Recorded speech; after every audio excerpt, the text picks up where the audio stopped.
1448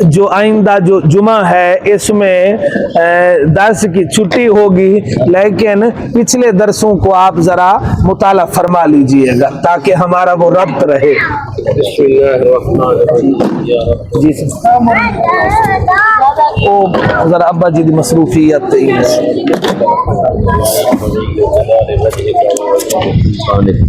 یا رب لک الحمد کما ينبغی لجلال وجهک وعظیم سلطانک۔